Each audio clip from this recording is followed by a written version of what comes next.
Humans return after 3,000 years to retaliate for Earth's destruction. Part 5. The stolen data from the Central Archive changed everything. Hyarin and her team spent days analyzing the information, uncovering secrets that the Vraxian Empire had kept hidden for thousands of years. What they found was more terrifying than anyone expected. Deep in the Outer Rim, at coordinates that weren't on any official maps, the Vraxians had built something called the Grand Arsenal. It was a weapons facility that housed devices capable of destroying entire planets, not through orbital bombardment like they had done to Earth, but through weapons that could make a world sun go supernova or collapse its core. They could exterminate entire species within hours. They've used these weapons before, Hyarin said quietly, showing the command staff footage from the archive. 6 of the 17 extinct species we found records of weren't killed through conventional warfare.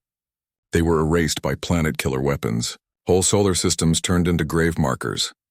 Admiral Sunwoo's face was grim. If they still have these weapons, they could use them on us. One shot and Sanctuary 9 becomes a tomb. But there was more information in the stolen data. Emperor Kazan had scheduled a public execution for G1. She would be killed in front of the entire galaxy as a message to anyone who dared oppose the Empire. The execution was planned for 2 weeks from now, enough time for news to spread and for people to gather. Minho stared at the announcement. The Vraxians were using G1 as bait, hoping to draw out the human fleet for one final battle. It was obvious. It was a trap, and he was going to walk right into it. "We have to rescue her," he said. "Minho, no." Admiral Sunwoo put a hand on his shoulder. "I know she's important to you, to all of us, but we can't risk the entire fleet for one person. That's exactly what they want. Then I'll go alone." The room fell silent. Everyone stared at Minho like he had lost his mind. Going to SciFiPrime alone was suicide. Even if he somehow survived the orbital defenses, the planet had billions of Vraxians and only one of him. But then Doyon stood up. The peace advocate, the man who had argued against war from the beginning, looked directly at Minho and said, "You won't go alone. I'm coming with you. Doyon, you don't even believe in this war." "No, I don't," Doyon agreed.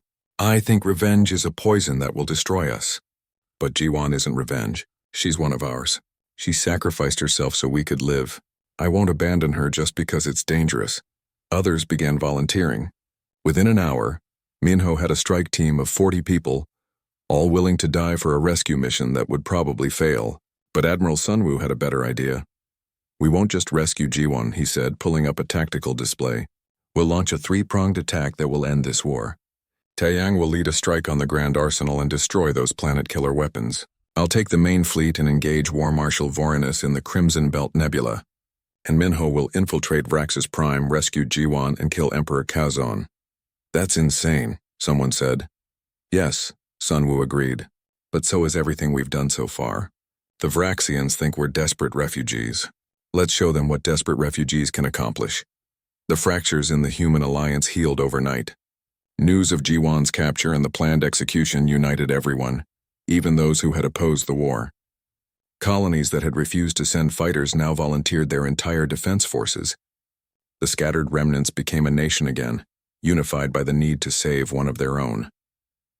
3 days later, the human fleet split into 3 groups and jumped to hyperspace. The largest force, led by Admiral Sunwoo, headed for the Crimson Belt Nebula, where intelligence suggested War Marshal Vorenus was assembling his 2nd fleet. Commander Taeyang took 50 ships toward the coordinates of the Grand Arsenal, and Minho led a small infiltration team directly to SciFiPrime. The Battle of Crimson Belt was the largest space engagement in galactic history. The nebula's radiation played havoc with sensors, turning the fight into a deadly game of hide-and-seek. War Marshal Vorenus had never faced an enemy like Admiral Sunwoo, someone who understood that battles weren't won through brute force, but through making your opponent make mistakes. Sunwoo used the nebula's thick gas clouds to hide his ships, appearing and disappearing like ghosts. Vorenus sent his fleet charging into traps, losing vessels to ambushes they never saw coming. The ancient war marshal realized too late that he was fighting someone as skilled as himself. On the bridge of the flagship Righteous Fire, old Yoonji served as a gunner. She was nearly blind with age, but she could still read targeting displays. When a Vraxian battleship broke through their defensive line, Yunji's shots were the ones that hit its reactor, sending it spinning out of control. War Marshal Vorenus tried one last, desperate tactic. He loaded his flagship with explosives and aimed it directly at Sun Wu's command ship, planning to ram them and take the human admiral down with him. But Yunji saw it coming. "All crew, abandon ship," she ordered calmly, overriding the communication systems. "I'll handle this." "Yunji, no," Sun Wu started to say. "I'm 3,000 years old, Admiral. I've lived long enough." She smiled at the view screen, her ancient face peaceful. "Go, save our people." "I'll deal with this old fool." The Righteous Fire changed course, intercepting Vorenus's flagship. The two ships collided in an explosion that briefly illuminated the entire nebula. When the light faded, both vessels were gone. The legendary war marshal who had never lost a battle died at the hands of an elderly gunner who remembered watching Earth burn. Meanwhile, Commander Taeyang's force reached the Grand Arsenal. The facility was enormous, a space station the size of a small moon. It was protected by automated defense systems and a garrison of Vraxian soldiers who had been told to defend it with their lives. The battle was brutal. Human ships battered themselves against the station's shields, while Taeyang searched desperately for a weakness. They lost ship after ship, but they couldn't break through. Chief Engineer Hyerin was on one of the assault vessels. She watched the shields absorb their weapons fire and suddenly understood the pattern. The defense system was based on Vraxian technology, which meant it had the same weaknesses as their warships. "All ships, switch to electromagnetic pulse weapons," she ordered. "Fire on my mark." The concentrated EMP burst overloaded the shield generators. For exactly 3 seconds, the Grand Arsenal was vulnerable. It was enough. Taeyang's ships poured through the gap and attached antimatter charges to the station's reactor core. "All forces, retreat," Taeyang ordered. "We have 2 minutes before detonation." Hyerin stayed behind. Someone needed to make sure the charges actually exploded, and she had rigged them with her own hands. She sat in her damaged ship, floating near the arsenal, watching the timer count down. "Tell them we built a future," she transmitted to the fleet. Then she smiled and waited for the end. The Grand Arsenal exploded with the force of a small star. The shockwave destroyed everything within 1,000 kilometers, but the planet-killer weapons were gone, erased from existence. The Vraxians would never commit genocide again.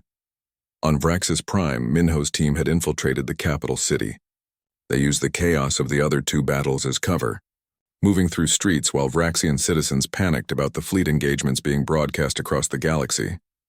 Jiwan was being held in the Imperial Palace, in a cell that was designed more for display than security. The Vraxians wanted people to see her before the execution.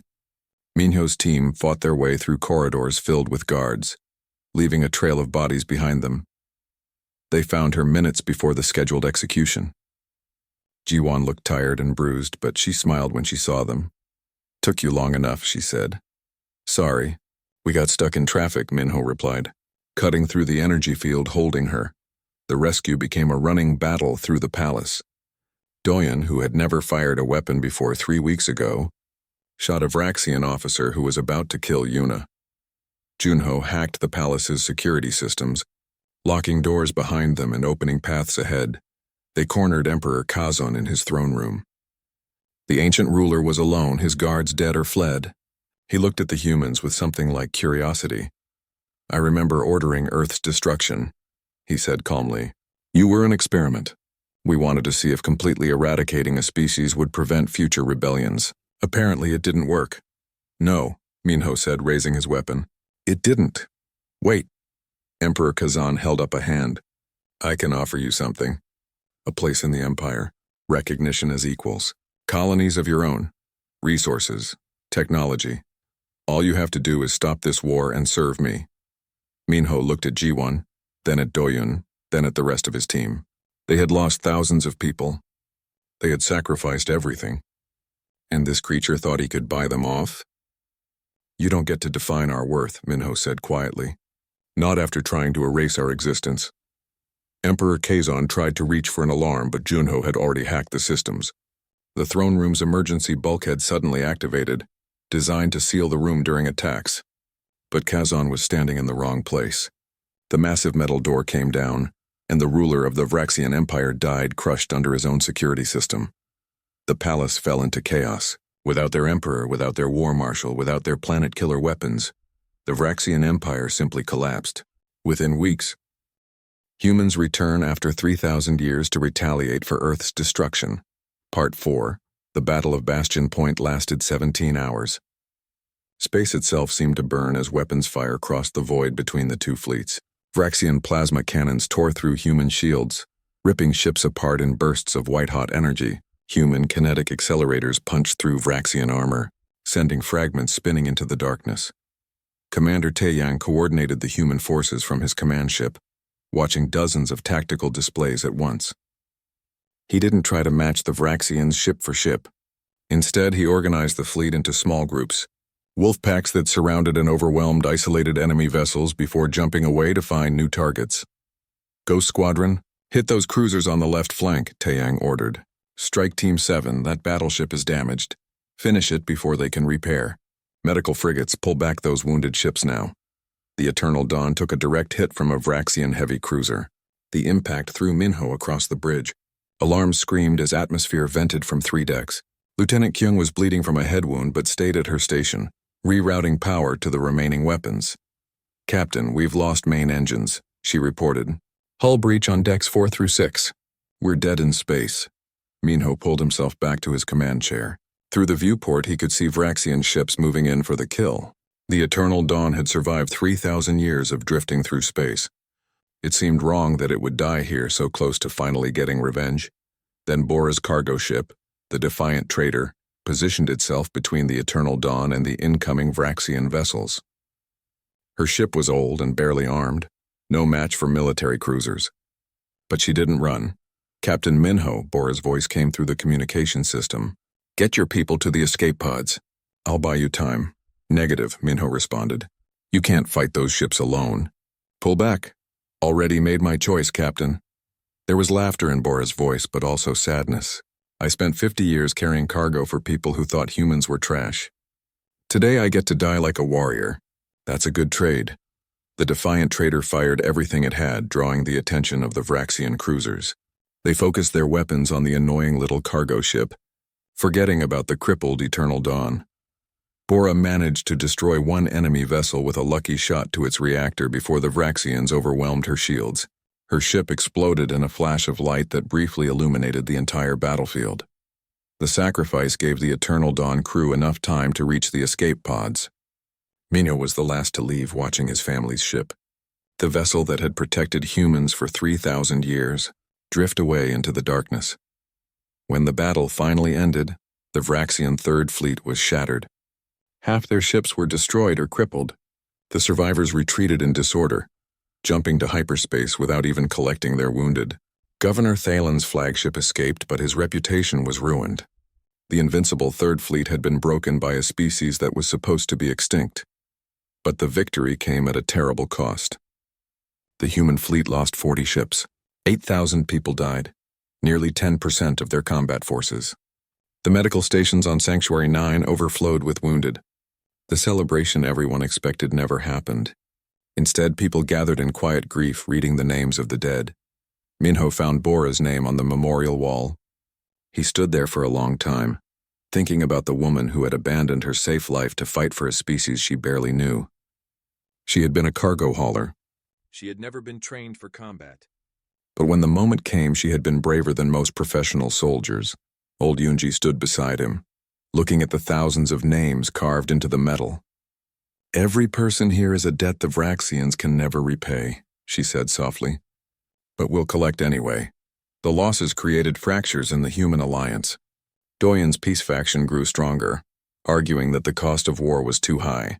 Some colonies that had sent fighters now demanded they return home. There were protests on Sanctuary 9, people carrying signs demanding negotiations instead of more battles. We've proven our point, Doyen said during a heated council meeting. The galaxy knows humanity still exists. We've hurt the Vraxians. Isn't that enough? How many more people need to die for revenge? Admiral Sunwoo stood to respond, but it was Jiwon who spoke first. She looked tired, her face showing the strain of weeks of combat and propaganda work, but her voice was steady. It's not about revenge anymore, she said. We found evidence of 17 extinct species. 17 civilizations that the Vraxians erased from existence. If we stop now, if we show them that genocide only costs a few ships and some bad publicity, what message does that send? How long before they do it again to some other species? The council fell silent. Even Doyen had no answer to that. On HFY, the Vraxian homeworld, Emperor Kazon finally took the human threat seriously. He had ruled the empire for 6 centuries, longer than most civilizations existed. He had seen countless rebellions and crushed them all. But this was different. This was a species that should have been dead, coming back with weapons that could actually hurt his fleets. He summoned War Marshal Vorenus, a legendary military commander who hadn't lost a battle in 400 years. Vorenus was ancient even by Vraxian standards, his scales gray with age, but his mind was still sharp as a blade. This human problem has become an embarrassment, Emperor Kazon said. I want it ended. Not contained. Not managed, ended. Find their base and destroy it. Kill every last one of them. Make sure that this time there are no survivors. Vorenus bowed. It will be done, my emperor. The second fleet will launch within the week. But Chief Engineer Hyeron had a different idea. During a secret meeting with the command staff, she proposed something that made even Admiral Sunwoo hesitate. We need to infiltrate HFY, she said, displaying a holographic map of the Vraxian capital. Their central archive contains everything: military codes, fleet deployments, communication protocols, and most importantly, the personal files of every official involved in Earth's destruction. If we can steal that data, we can coordinate perfect strikes against their leadership. It's suicide, Taeyang said bluntly. HFY has orbital defense platforms that could destroy an entire fleet. Getting through them undetected is impossible. Not for a warship, Hyeron agreed. But a small team using forged credentials posing as slave traders? That might work. Everyone looked at each other. It was insane. But it might be their only chance to turn the war in their favor. Jiwan volunteered immediately. I'm going, she said, ignoring the protests. I've studied Vraxian culture for years. I know their language, their customs, their protocols. You need me. 2 others joined the mission. Yuna was a former slave who had escaped from a Vraxian mining facility 10 years ago. She spoke the language fluently and knew how their security systems worked. Junyo was a cyber warfare specialist, a young man who could break through almost any computer system. They took a captured Vraxian trading vessel, one that still had valid identification codes. The journey to HFY took 3 weeks.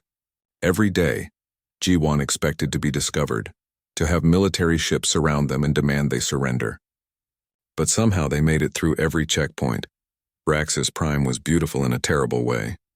The planet's capital city sprawled across an entire continent, massive towers reaching into the sky. Monuments celebrated the Empire's conquests. Jiwan saw one statue that made her blood boil. It depicted Emperor Kazon standing victorious over a pile of conquered worlds. Earth was shown at the bottom of the pile, crushed under his foot. Using their forged credentials, they entered the central archive. It was a massive building in the heart of the city, protected by guards and security systems but accessible to authorized personnel.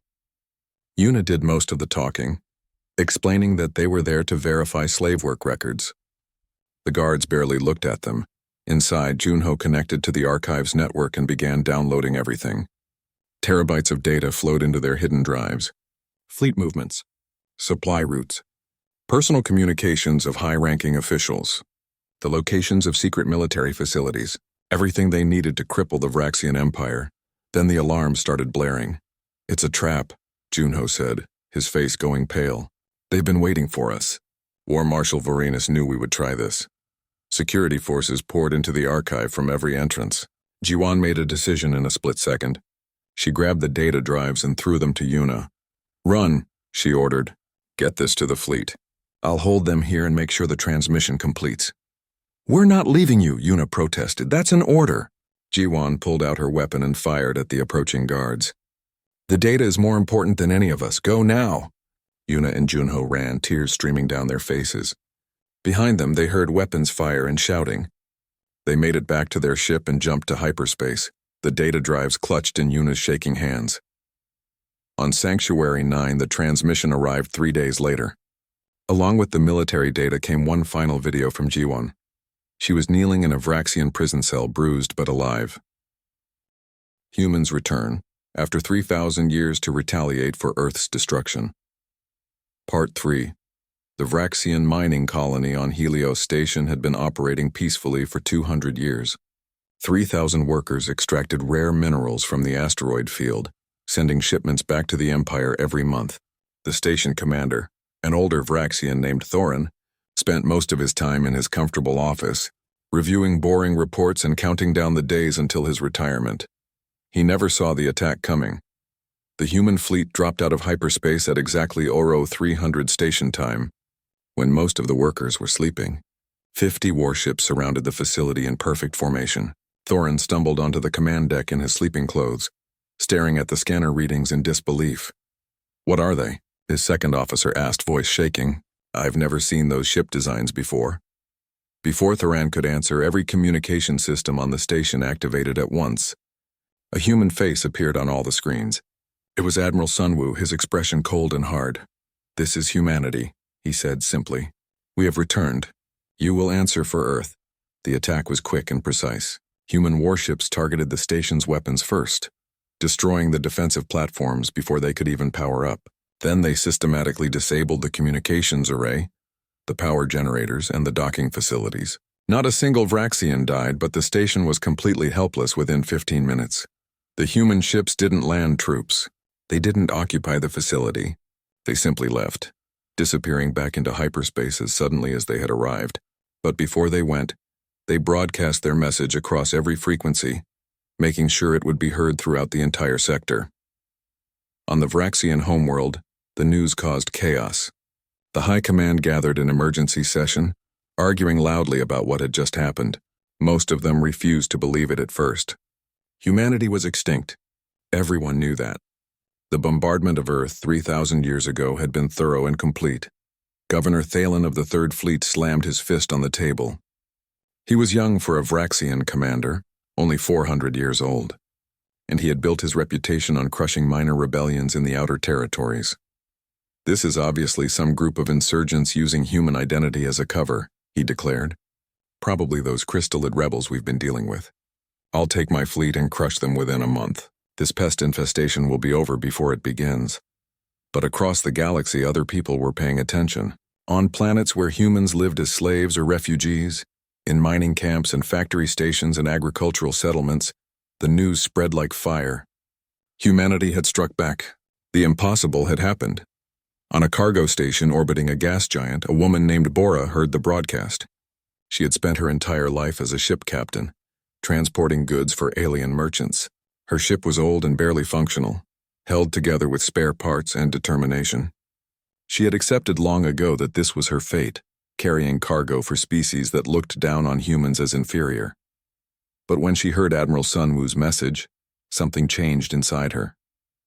She locked her crew in their quarters, took control of the ship's systems, and plotted a course for Sanctuary 9. She didn't know if they would accept her. She didn't know if her rusty cargo ship could even make the journey. But she had to try. She wasn't alone. Across 40 star systems, humans were making the same decision. Ship captains abandoned their routes. Factory workers stole transport vessels. Even humans who had lived comfortably on alien worlds, who had families and homes and peaceful lives, felt the call. Some came to fight. Others came just to be part of something larger than themselves. The scattered remnants were becoming a nation again. On Sanctuary 9, Minho and his command team planned their next moves. Commander Taiyang, a tactical genius who had spent decades studying every military engagement in recorded history, stood before a massive holographic display showing Vraxian territory. "We can't fight them head-on," Taiyang explained, moving pieces around the display like a game board. "They have thousands of ships. We have hundreds. They control 40 star systems. We control one hidden base. If we try to match them in a traditional war, we'll lose. So what do we do?" asked one of the ship captains. Taiyang smiled coldly. "We make them afraid. We hit their supply lines. We destroy their mining operations. We attack targets they think are safe and then disappear before they can respond. We make every Vraxian commander paranoid. We make them see threats everywhere. We turn their empire against itself." The strategy worked better than anyone expected. Human strike teams hit a fuel depot in the Outer Rim, destroying enough supplies to cripple an entire fleet. A week later, they attacked a communication relay. cutting off 3 star systems from the Imperial network. Then they destroyed a shipyard where the Vraxians were building new vessels. Every attack was quick, surgical, and devastating. Governor Thalen's Third Fleet chased the human forces across 6 systems, always arriving too late. The humans used their ghost ships to hide in asteroid fields and nebulae, watching their pursuers pass by without ever knowing they were there. Thalen's officers started seeing human vessels everywhere, jumping at sensor ghosts and wasting ammunition on empty space. Meanwhile, G1 had a different mission. She had become the voice of humanity, broadcasting messages to the entire galaxy. Her transmission showed footage from Earth's final day, videos that had been carefully preserved by the survivors. She showed the orbital bombardment, the plasma weapons boiling the oceans, the final moments before the planet's crust cracked and civilization died. But she didn't just show Earth's destruction. She revealed the Vraxian data cache, exposing the 17 other species they had exterminated. She named the Vraxian commanders who had given the orders. She provided evidence that the Empire was built on genocide. The galaxy watched and listened. Some species, loyal to the Vraxians, dismissed the broadcast as propaganda, but others started asking questions. The Crystallids, a silicon-based species that had suffered under Vraxian occupation for centuries, secretly sent intelligence to the human fleet. A few independent traders began refusing to transport Vraxian military supplies. The Empire's allies were growing uncertain. Not every human supported the war. On some colonies, people refused to send fighters or supplies to Sanctuary. They had built peaceful lives, and they didn't want to risk everything for a conflict that seemed impossible to win. Doyen continued arguing for negotiation, for finding some way to make peace with the Vraxians. But the momentum was unstoppable now. Every successful attack brought more humans to the cause. Every Vraxian defeat made the Empire look weaker. The species that had once seemed invincible was bleeding from 1,000 small cuts. Thalen finally managed to corner a human patrol group near Bastion Point, a strategic system that controlled 3 major trade routes. His sensors showed a small force, maybe 10 ships hiding behind a moon. He called for reinforcements and prepared to finally crush the human resistance. "This is where we end this farce," he told his officers confidently. "These humans have been lucky, but luck runs out. We'll destroy their pathetic little fleet, and then track down their base. In a month, this will all be over." The Third Fleet entered the Bastion Point system in full battle formation. 300 ships, the pride of the Vraxian military, moving in perfect coordination. They approached the moon where the human patrol was hiding, weapons charged and ready to fire. Then the moon's shadow shifted, and Admiral Sunwoo's entire battle fleet emerged from behind it. Not 10 ships, not even 50, 200 human warships. Their weapons already locked on targets, their ghost technology making them invisible until the moment they wanted to be seen. The entire strength of Sanctuary's military forces all in one place, ready for the first major space battle in 3,000 years. Thalen's confident smile vanished. His sensor officer was screaming numbers, counting more and more human vessels appearing on the display. The Third Fleet had walked straight into a trap. "All ships," Thalen said, his voice steady despite the fear in his eyes. "Battle formation. This is what we trained for. The Empire depends on us." On the bridge of the Eternal Dawn, Minho stood beside Admiral Sunwoo, watching the Vraxian fleet scramble to respond. His hands were shaking slightly, but his voice was calm. "For Earth," he said quietly. "For Earth," Sunwoo repeated. Then he gave the order that would start the largest space battle the galaxy had seen in a millennium. "All ships open fire." The void between planets filled with weapons fire as 2 fleets collided. The war had begun in earnest, and the galaxy would never be the same. Humans return after 3,000 years to retaliate for Earth's destruction. Part 2. The fleet emerged from hyperspace at coordinates that showed nothing but empty void. Minho stared at the scanner readings, confused. There were no planets here. No stations, no stars. Just the cold darkness between galaxies where nothing should exist. "Captain, we're receiving a signal," Lieutenant Kyung said. "It's asking for identification codes. Old codes. Pre-Earth codes." Minho transmitted the ancient passwords that had been passed down through his family for generations. For a moment, nothing happened. Then space itself seemed to shimmer and twist. The cloaking field dropped, revealing what had been hidden for nearly 3,000 years. Sanctuary 9 wasn't a planet. It was a rogue world, a massive rock that had been ejected from its solar system millions of years ago.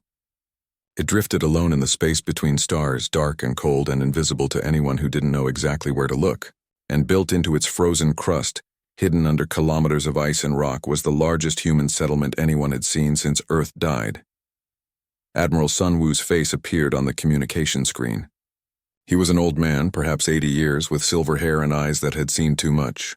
"Welcome to Sanctuary," he said. "We've been waiting for you." The eternal dawn descended through a massive hangar door built into the planet's surface.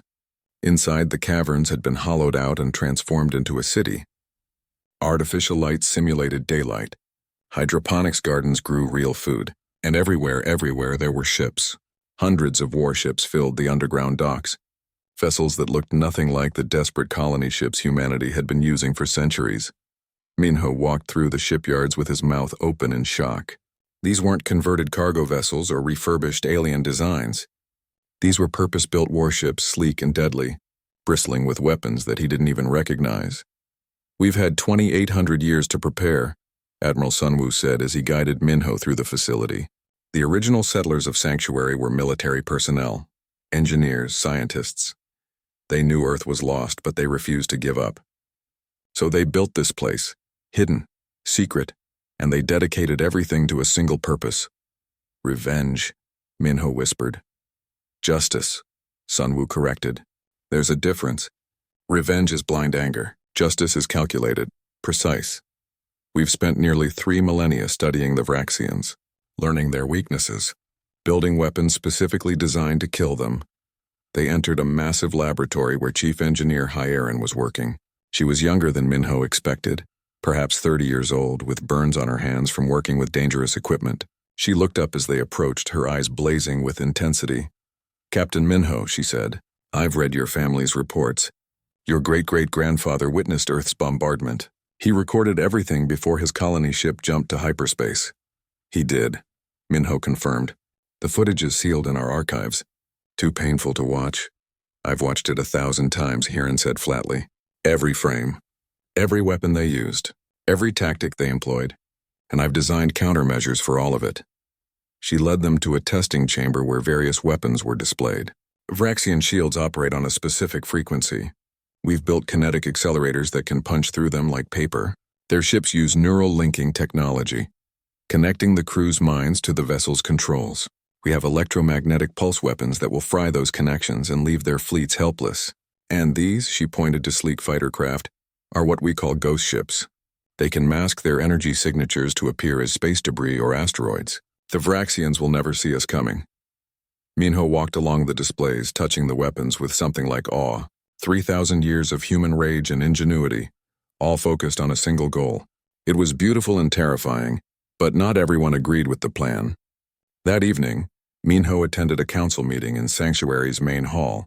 Do-Yun, the leader of the civilian population, stood before the assembly arguing passionately against military action. "We're finally safe," Do-Yun said, his voice carrying across the crowded room. "For the first time in 3,000 years, humanity has a secure home. We have food, water, energy, and most importantly, we're hidden. The Vraxians think we're extinct. Why would we throw that away? Why would we risk everything for revenge?" Murmurs of agreement rippled through parts of the crowd. Many of the people gathered here had never known war. They had grown up in Sanctuary's artificial peace, protected from the dangers of the galaxy outside. Then an old woman stood up. Her name was Yunji, and she was one of the last people still alive who had actually been born before Earth's destruction. She had been a child when the bombardment began, evacuated on one of the last transport ships. Now she was ancient, her body frail, but her voice was strong. "I watched my parents die," Yunji said quietly. The room fell silent. "I was 6 years old. My father put me on the transport ship and told me to be brave. Through the window, I watched the sky turn red. I watched the oceans boil. I watched everything I loved turn to ash." Tears ran down her weathered face, but her voice never wavered. "The Vraxians didn't just destroy our home. They erased our future. They killed billions of people who never had a chance to fight back. And for 3,000 years, they've gotten away with it. They've lived comfortable lives while we've been scattered like dust across the galaxy." She looked around the hall, meeting the eyes of everyone present. "I'm old. I'll probably die before we even launch the first attack.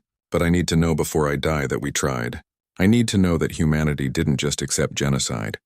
I need to know that the people who murdered my parents paid for what they did. The hall erupted in cheers. Doyen tried to speak again, but he was drowned out by voices calling for action, for justice, for war. Over the next week, Sanctuary transformed into a military base.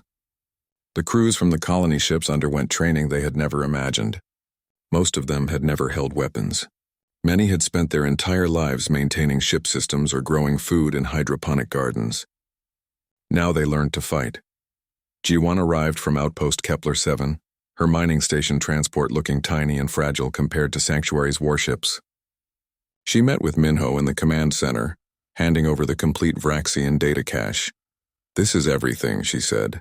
"Fleet positions, supply routes, communication protocols, and most importantly, the personal files of every Vraxian commander involved in Earth's destruction." Minho scrolled through the files, his face hardening with each page. "Some of them are still alive. The Vraxians have long lifespans. Emperor Kazon himself ordered the bombardment. He's still ruling their empire." "Good," Ji-1 said coldly. "Then we can look him in the eye before we kill him." Despite being an archaeologist, Ji-1 volunteered for combat training. She was clumsy with weapons at first, stumbling through basic drills while younger soldiers moved with practiced ease. But she never gave up. Every night she stayed late in the training halls, practicing until her hands bled. Minho found her there one night, firing at targets in an empty range. "You don't have to do this," he said gently. "You've already done more than anyone could ask. You found the data cache. You brought us together." "I've spent my entire life digging up the past," Ji-1 replied without stopping her practice, finding bones and artifacts and pieces of civilizations that died long ago. "I thought that was enough. I thought remembering was enough." She finally lowered her weapon and turned to face him, but it's not. The dead deserve more than memories. They deserve justice. The intelligence reports kept coming in. Spies and informants across the galaxy sent information to Sanctuary's communication arrays. The picture they painted was unexpected but welcome. The Vraxian Empire had grown weak. The species that once conquered 40 star systems with ruthless efficiency had become soft. Their military relied on old victories and outdated tactics. They hadn't fought a real war in over 1,000 years.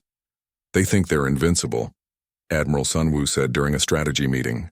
"They've crushed every opponent so thoroughly that they've forgotten what it's like to face a determined enemy. That's going to be their downfall." But Hiron discovered something else in the deepest parts of the Vraxian data, something that made everyone's blood run cold. Earth hadn't been the Vraxians' first genocide. Hidden in their military archives were records of 17 other extinct species, civilizations that had been completely erased from existence, just like humanity nearly was. "They're not just conquerors," Hiron said quietly. "They're serial killers on a galactic scale. They find species they consider inferior and they exterminate them. They've done it 17 times before. We were supposed to be number 18. Minho looked at the list of dead civilizations, species whose names he had never heard, cultures that had existed for millions of years, all gone, erased, forgotten. "But we're not dead," he said. "We survived. And we're going to make sure they never do this again." Admiral Sunwoo activated the fleet's combat systems. Across Sanctuary 9, warships powered up their engines for the first time. Weapons that had been built in secret, tested in hidden chambers, were finally ready for their true purpose. The scattered remnants of humanity had become an army, and they were ready for war. Humans return after 3,000 years to retaliate for Earth's destruction. Part 1. Captain Minho stood before the massive window of the generation ship, staring into the endless darkness of space. His eyes were fixed on a distant nebula, a swirling mass of purple and blue gas. Somewhere behind that cosmic cloud, Earth used to exist. 3,000 years had passed since the Vraxian Empire turned humanity's homeworld into nothing but molten rock and ash. The eternal dawn had been drifting through space for longer than most civilizations existed. Minho was the 47th captain of this vessel, a title passed down through generations like a sacred duty. His great-great-grandfather had been born on this ship. So had his father, so had he. None of them had ever felt soil beneath their feet, or breathed air that wasn't recycled through ancient machines. Behind him, the bridge crew worked in silence. 20 people managing systems that kept 8,000 souls alive in the cold vacuum of space. They were all that remained of the colony ship that escaped Earth's final day. 12 ships had fled that terrible night. Only 7 still existed. The others had fallen to pirates, equipment failures, or simply vanished into the dark. Minho touched the old photograph mounted on the wall beside the viewport. It showed Earth from orbit, blue and green and beautiful. The image was 3,000 years old, printed on material that somehow survived when everything else had turned to dust. Every captain before him had looked at this photograph. Every captain had made the same promise to remember. The communication panel beeped. Lieutenant Kyung turned in her chair, her young face troubled. "Captain, we have an encrypted message. Priority 1, it's from Outpost Kepler 7. Minho's heart quickened. Priority 1 meant something important, something dangerous. He walked to the communication station and plugged in his personal code. The message began to decrypt, line by line, revealing words that would change everything. Far across the galaxy, on a small mining station orbiting a dead star, Jiwon worked alone in the archaeological section. Most people thought her job was useless. Who cared about ancient alien ruins when there were minerals to mine and credits to earn? But Jiwon cared. She had spent 5 years on this forgotten station, digging through the remains of civilizations that died long before humans even learned to make fire. Today, she had found something different. The data cache was Vraxian in origin, hidden in a collapsed research facility. The Vraxians rarely left anything behind. They were careful, methodical, and thorough in erasing evidence of their crimes. But someone had missed this one. Someone had made a mistake. Jiwon's hands shook as she downloaded the files. Page after page of information appeared on her screen. Fleet movements, colony locations, casualty reports. And there, buried in the middle of a military log, she found it. A complete list of human settlements across 40 star systems. The Vraxians had been tracking humanity for 3,000 years. They knew where every ship had gone. They knew where every colony had settled. They had been watching, waiting, making sure humans never grew strong enough to pose a threat. But there was more. Hidden in the deepest part of the archive, G1 found something that made her blood run cold. The Vraxians had kept detailed records of Earth's destruction. They had documented everything. The orbital bombardment, the plasma weapons that boiled the oceans, the final moments as Earth's crust cracked and continents sank into magma. They had recorded it all like scientists documenting an experiment, and they had been proud of it. Jiwon copied everything to an encrypted drive. Her hands moved automatically, driven by a fury she didn't know she possessed. She had been born on this station. She had never seen Earth except in old videos. But looking at these files, reading the cold, clinical reports of billions of deaths, something broke inside her. These weren't just numbers. These were her ancestors, her people, her species. She encrypted the data 3 times using every code she knew. Then she sent it out across the old human network, a communication system that most people thought was just for trading gossip and staying in touch with distant relatives. She addressed it to every ship captain, every colony leader, every human settlement that still existed, and she included one additional recipient, whoever was hiding at the coordinates marked Sanctuary 9 in the Vraxian files. The message was simple. They knew. They always knew.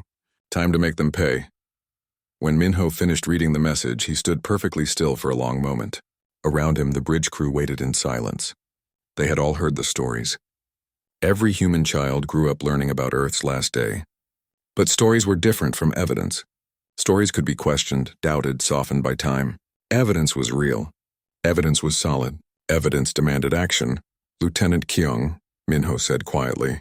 Initiate protocol homecoming. The lieutenant's eyes widened. Captain, that's... Are you certain? Once we activate that protocol, there's no going back. I'm certain. Minho turned to face his crew. 3,000 years ago, our ancestors made a plan. They knew we were scattered. They knew we were weak. But they also knew that one day, somehow, we might find a way to strike back. Today is that day. Protocol Homecoming was a myth to most humans, a story about a secret contingency plan, a way to reunite the scattered remnants of humanity if the impossible ever became possible. But it was real.